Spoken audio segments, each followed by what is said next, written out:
Sir இன்னைக்கு வேற news பேப்பரில் வேற வந்திருக்கு, விஜய் அவர்கள் வந்து காங்கிரஸோட கூட்டணி பேச்சுவார்த்தையில் இறங்கியிருக்கதா தகவல் வந்திருக்கு. அதை முக்கியமாக ராகுல் காந்தி அவர்கள்ட்டே பேசுறதுக்கான முயற்சியை ஈடுபட்டு இருக்காராம் சார். இதை பற்றி நான் சொல்லிடுறேங்க சார். நீங்கள் ஆல்ரெடி இது மாதிரி ஒரு விஷயத்த சொன்னீங்க. காங்கிரஸோட மேலிடம் டெல்லியிலேருந்து திரு விஜய் அவர்களோட பேச்சுவார்த்தை நடத்திட்டு இருக்காங்க அப்படின்னு சொல்லிட்டு நான் அதை நம்பலை. ஆக்சுவலாக என்னன்னா, இவர் இஷ்டத்துக்கு இவர் ஆசையெல்லாம் சொல்லிட்டு இருக்காரு. ஏன்னா காங்கிரஸ் வந்து உண்மையாகவே ஆல்மோஸ்ட் திமுகவை மாறிட்டாங்களோ அப்படின்ற அளவுக்கு திரு செல்வ பெருந்தகையெல்லாம் போய் தேமுதிகவோட பேசுகிறாரு, பாமகவோட பேசுகிறாரு. அப்படி இருக்கும்போது இது ஒரு மாதிரி தினமலர் கட்டமைக்கிற நரேட்டிவ் மாதிரி நீங்கள் கட்டமைக்கிற நரேட்டிவ்னு நான் நினச்சேன். பட் இப்போ வந்து அதில் கோட் வேர்ட்ஸ் யூஸ் பண்ணியிருக்காங்க அந்த நியூஸில். எனக்கு புரியலை. யாரோ ஒரு முக்கியமான நபர் விஜய் அவர்களை போய் சந்திச்சு அதன் மூலமாக விஜய் வந்து ஃபோனில் யார் கூட மல்லிகார்ஜுன கார்கேவோ இல்லை ராகுல் காந்தியோடய பேசியிருக்காங்க அப்படின்ற ஒரு விஷயம். இது ரொம்ப, அதாவது இது உண்மையா இருந்தா ஒரு டேர்னிங் பாயிண்டா இருக்க போகுது இல்லைங்க சார் இது. Correct sir. இன்னொன்று சார், செல்வ பெருந்தகை அவர்கள் வந்துட்டு போய் எல்லா கட்சி கூடயும் பேசுறாரு. ஒருவேளை அவரே முதல்வர் வேட்பாளரை நிப்பாட்டி 6வது முனை போட்டியா கூட வர வாய்ப்பு இருக்கா சார்? யார் செல்வ பெருந்தகையா? ஆமாம் சார். அவர் வாலியோட போய் ஓரமாக குறைச்சாங்க. முதல்வர் ஏயா எம்எல்ஏ சீட்டு கொடுக்குறாங்களான்னு பாருங்க. அந்த உங்கள் மாலதி சொல்கிற நியூஸில் அதுதான் வந்துருக்குது. செல்வ பெருந்தகைக்கு ஸ்ரீபெரும்புதூரில் சீட்டு கொடுக்கக்கூடாதுன்றதுல தீர்மானமாக இருக்குது திமுக. இன்னொரு கட்சிக்காரனுக்கு கொடுத்து மொத்தமாக அந்த ஏரியாவில் இருக்கிற இண்டஸ்ட்ரி கான்ட்ராக்டை பூரா இந்த ஆளை எடுத்துகிட்டு போயிட்டுருக்காரு. நம்ம கட்சிக்காரன் சம்பாதிக்கல, யாரோ ஒரு கட்சிக்காரனுக்கு போய் கொடுத்துட்டு நீங்கள் எல்லாத்தையும் கொடுத்துட்ருக்கீங்க. அதனால் செல்வ பெருந்தகை எக்மோருக்கு மாற்றிட்டாங்க. அதுலேயே அதுவும் வந்திருக்கு, பேர் போடாமல் வந்திருக்கு. எக்மோரில் இவர் தான் இந்த தொழிலதிபர் எம்எல்ஏன்னு இருக்குல்ல, இவர் தான் அந்த தொழிலதிபர். ரவுடின்னு போட வேணான்றது தொழிலதிபர் போட்டாங்க. என்ன அதனால் அந்த அளவுக்கு சீட்டு இருக்கா இல்லையான்னு தெரியல. ஒரு இதில் முதல்வர் ஆசை வேறையா, ஏதோ இந்த அளவு வச்சுருக்காங்களேன்னு பாருங்கள். நீ வேறு ஆங்கிள் யோசிச்சு பாருங்கள், லாஜிக் யோசிச்சு பாருங்கள். இங்கே இருக்க காங்கிரஸ் கட்சிக்காரங்களை விடுங்க, இது ஒரு கட்சியே கிடையாது. இவங்களும் ஒரு தேசிய கட்சிக்கான எந்த அடையாளமும் இங்கே இருக்க காங்கிரஸ்காரன் ஒருத்தனு கூட இல்லை. ஓகேவா? அதனால் தமிழக காங்கிரஸினரை பற்றி நான் பேச விரும்பவில்லை.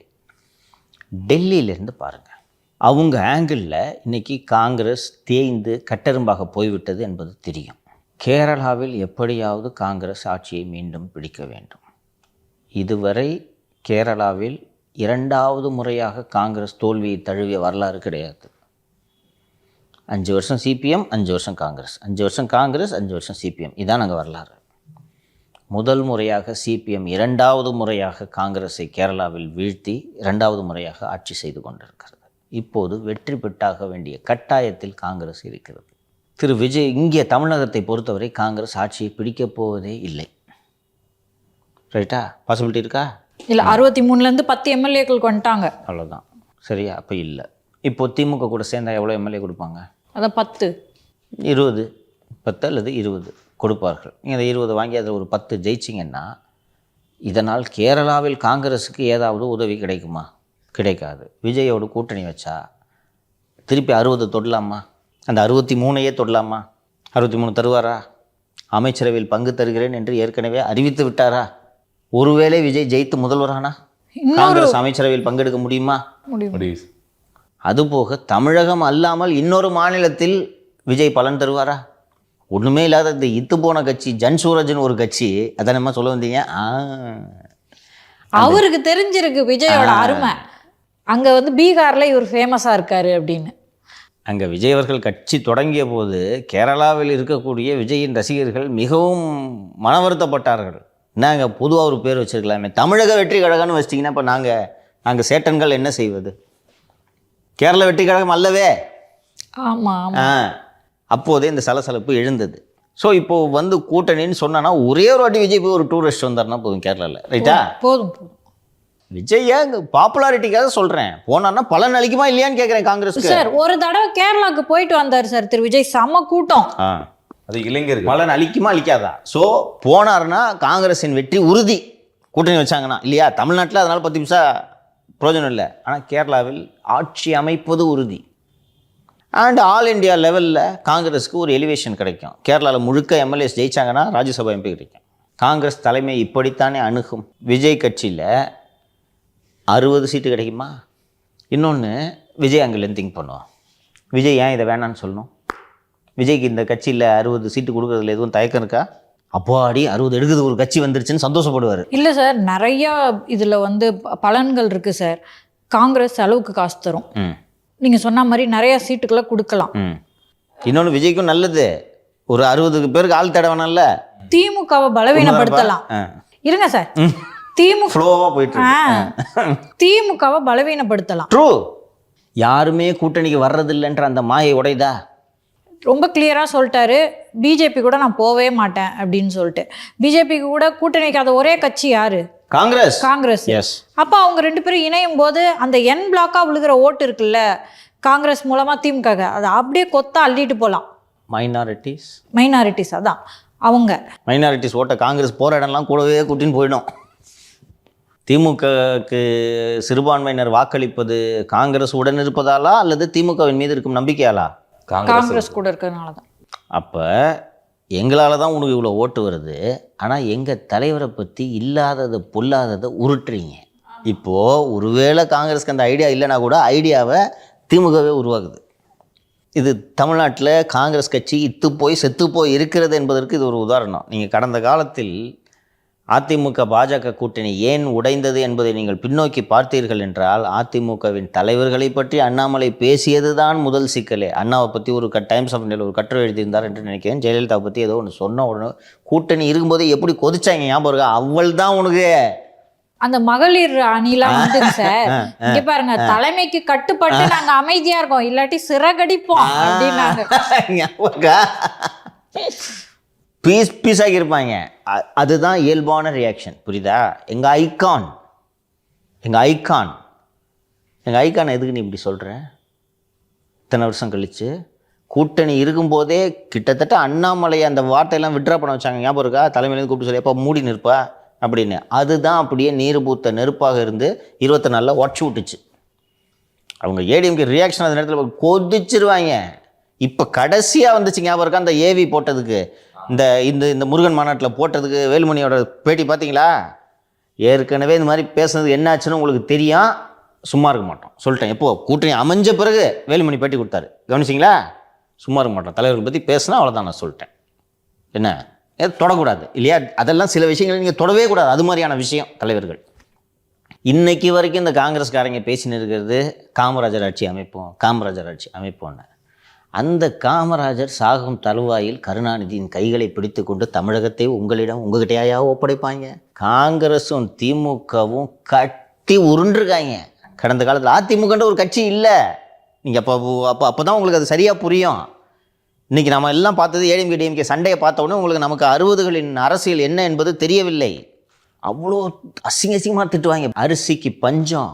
அதனால தான் ரூபாய்க்கு 1 படி நிச்சயம் 3 படி லட்சியம் சொன்னாங்களா? கோரிக்கை வச்சாங்களா? போட்டியே காங்கிரஸ் திமுகவுக்குத்தான்.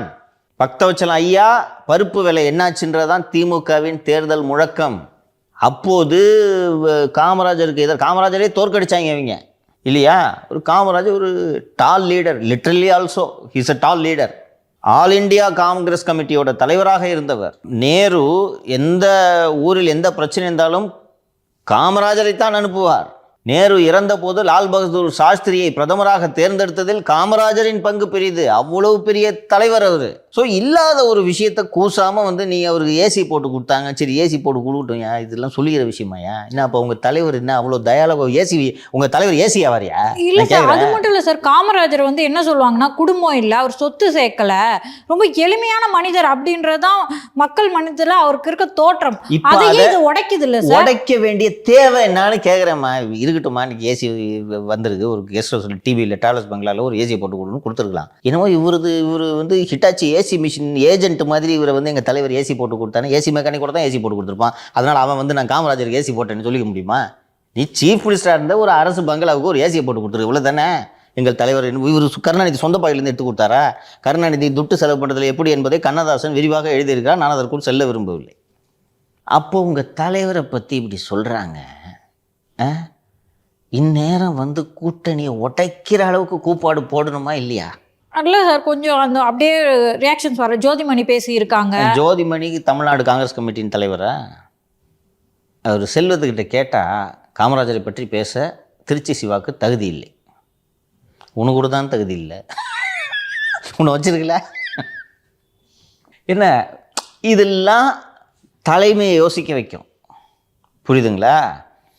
அங்கே எப்போவுமே காங்கிரஸ் தலைமை, தமிழக காங்கிரஸ் இருக்கக்கூடியவர்களை பற்றி பெரிதாக எடுத்துக்கொள்ள மாட்டார்கள். அவர்கள் கூட்டணி கட்சியோடு நேரடியாக பேசி முடிச்சிடுவாங்க. காலங்காலமாக இதுதான் காங்கிரஸ் கல்ச்சர், ஹை கமாண்ட் கல்ச்சர்னு பிஜேபி கிரிட்டிசைஸ் பண்ணாங்களா, this is the high command culture. இங்கே இருக்கவங்கிட்ட பேசவே மாட்டாங்க. தம்பி அங்கே போ, கையெழுத்து போட்டு, நாங்கள் பேசி முடிச்சிட்டோம், பெரியவங்க பேசி முடிச்சிட்டோம், போய் கையெழுத்து போட்டோடனே அழகிரி அப்படியா ரைட்டுங்கன்ட்டு அறிவாலயத்துக்கு போயிட்டு சைன் பண்ணிட்டோம் என்பார். இதுதான் காலங்காலமாக நடக்கும். அதனால இதெல்லாம் நீங்கள் பெருசாக இன்னொன்று இங்கே போய் இது இங்கே வியாபாரம் பண்ணுறதுக்காக தான் இங்கே இருக்கிறாங்கன்றதுலாம் அவர்களுக்கு தெரியாமல் இல்லை. ஸோ அவர்கள் இந்த திரு விஜய் அவர்களோடு செல்வதற்கான அந்த முடிவை காங்கிரஸ் எடுப்பதற்கான சாத்தியக்கூறுகள் அதிகம் இருக்கின்றன. ஒரு பார்ட்டி ஒரு விஷனோட திங்க் பண்ணும். இந்த எலெக்ஷனோட முடிந்து விடக்கூடிய விஷயம் இல்லை. நீங்கள் இப்போ எப்படி பிஜேபி 29 மனதில் வைத்து அண்ணா திராவிட முன்னேற்ற கழகத்தோடு கூட்டணி சேர்ந்ததோ, அதே போல காங்கிரஸ் ஏன் 29 மனதில் வைத்து விஜயோடு சேரக்கூடாது? 29 முக்கியம் இல்லையா? 26 விட்டுருங்க. இது தமிழ்நாட்டில் இதோட ஸ்டேக் சொல்லிட்டேன். கேரளாவில் காங்கிரஸ் எப்படி ஆட்சி அமைச்சதுன்னு வச்சுக்குவோம். 29 கேரளாவில் இருக்கக்கூடிய அனைத்து தொகுதிகளையும் வெல்வதற்கு விஜய் உதவ மாட்டாரா? தமிழகத்தில் கூடுதல் தொகுதிகளை வெல்வதற்கு விஜய் உதவ மாட்டாரா? யோசிச்சு பாருங்க. இந்த ஒரு தேசிய கட்சியான பாரதிய ஜனதா கட்சி எப்படி 29 மனதில் வைத்து தமிழகத்தில் அண்ணா திராவிட முன்னேற்ற கழகத்தோடு கரம் கோர்க்கிறதோ, 29 மனதில் வைத்து ஏன் காங்கிரஸ் விஜயோடு கரம் கோர்க்க கூடாது?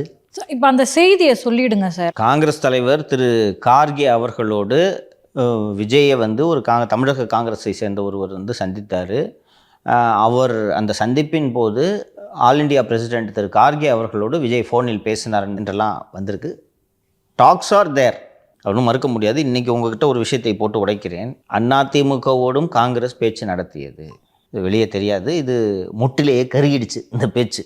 24 தேர்தல் முடிந்த பிறகு காங்கிரஸ் தலைவர் திரு கேசி வேணுகோபால் அவர்கள் தமிழகத்தை சேர்ந்த ஒரு தொழிலதிபர் என்று வைத்துக்கொள்ளுங்கள், அவரிடம் ஏன் இந்த ஏடிஎம்கே பிஜேபி கூட போயிட்டுருக்காங்கன்னா, அவங்கங்க தான் பிஜேபி கூட தான் இல்லையே, கூட்டணி உடச்சிட்டாங்களே அப்படின்னு சொன்னோன்னே, அவங்க என்ன திருப்பி போகிறாங்க போல இருக்கு. என்னன்னா, ஆமாம் போகத்தான் செய்வாங்க. அவங்க 24 உடச்சிட்டு வரும்போது நீங்கள் அவங்க கூட போயிருக்கணும். நீங்கள் போகலன்னா அப்புறம் ஒரு தேசிய கட்சியோட கூட்டணி வைக்கிறது இயல்பு தானே, போகத்தான் செய்வாங்க என்று சொல்லும்போது, இல்லை வந்தால் பேசுகிறதுக்கு அவங்க ரெடியா என்று கேசி வேணுகோபால் கேட்டபோது, பேசுகிறதுக்கு அவங்க ஆல்வேஸ் ரெடி என்று அதிமுகவில் ஒரு மூத்த தலைவரோடு பேச்சுவார்த்தை தொடங்கியது. ஃபஸ்ட்டு ரவுண்ட் ஆஃப் டாக்னு வச்சுங்க, என்னங்க பேசலாமா அப்படின்ற ஸ்டேஜில் இந்த டெவலப்மெண்ட் டப்புன்னு நடந்துச்சு. எடப்பாடி லொடுக்குன்னு அந்த சமயத்தில் இது நடக்குது. ஓகேவா? Congress was exploring it's options with ADMK also. எல்லா கட்சியும் எல்லா ஆப்ஷன்ஸையும் எக்ஸ்ப்ளோர் பண்ணுவாங்க. இதுதான் பாலிடிக்ஸ். அப்படியெல்லாம் எல்லாத்தையும் மூடிக்கிட்டு எங்களுக்கு திமுக விட்டவர கதி இல்லைங்க அப்படிலாம் இருக்க மாட்டாங்க. ஸோ அப்போவே இது தொடங்கிடுது.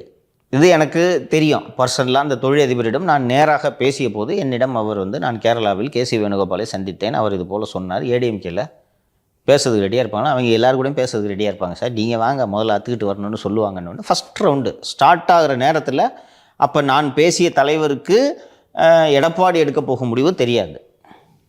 பேசலாமா, அடுத்த கட்டத்தை நோக்கி நகர்த்துவதற்குள் எடப்பாடி டெல்லி விரைந்து, இவர் தான் விஜய் 2.5 வருஷம் சிஎம் என்று கேட்டவுடன் இவர் கிளம்பி டெல்லிக்கு சென்று விட்டார். ஸோ அரசியலில் எதுவும் நடக்கலாம். மதுரை மாநாட்டுக்கு பின் இப்போ அந்த செய்திப்படி விஜய் ஒருத்தரை மீட் பண்ணுறாருல, அது செல்வ பெருந்தகையா? செல்வ பெருந்தகையாகவும் இருக்கலாம். ஏன்னா சார் இப்போ பாருங்களேன், திமுக தரப்புல இப்படி காமராஜருக்கு எதிரான ஒரு விமர்சனத்தை வச்சிருக்காங்க, அதை ரொம்ப ஸ்ட்ராங்காக எதிர்க்கலை திரு செல்வ பெருந்தகை. அப்படி இருக்கும்போது அவரே இந்த மாதிரி ஒரு விஷயத்தை ஃபெசிலிட்டேட் பண்ணி கொடுப்பாரா திரு விஜய் அவர்களுக்கு கான்டாக்ட் பண்ணுறாங்க? எனக்கு செல்வ பெருந்தகை விஜய் சந்தித்தாரா என்ற அந்த செய்தியில் எனக்கு நம்பிக்கை இல்லை. ஏன்னா ஃபஸ்ட்டு இந்த மாதிரி செல்வ பெருந்தகை நம்பிலாம் இந்த பொறுப்பை ஒப்படைக்க மாட்டாங்க அப்படின்ட்டு நான் புரிந்து கொள்கிறேன். அவருக்கான லெவல்ன்றது ஒன்று இருக்குது. அதனால் அதுக்கு பேசுறதுக்கு நிறைய தொழிலதிபர்கள் இருக்காங்க. காங்கிரஸில் முக்கியமான ஆட்கள் இருக்காங்க. இங்கே பழைய காங்கிரஸ்காரங்க நிறைய தொழிலதிபர்கள் இருக்காங்க. அவர்கள் சத்தம் போடாமல் பேசுவதற்கு தயாராக இருக்கிறார்கள். விஜய்க்கு ஆக்சஸ் வேணும், செல்வ பெருந்தகைக்கு விஜய்க்கு ஆக்சஸ் இல்லைன்ட்டு எனக்கு தெரியும். அதனால் அது அவராக இருக்க வாய்ப்பில்லை.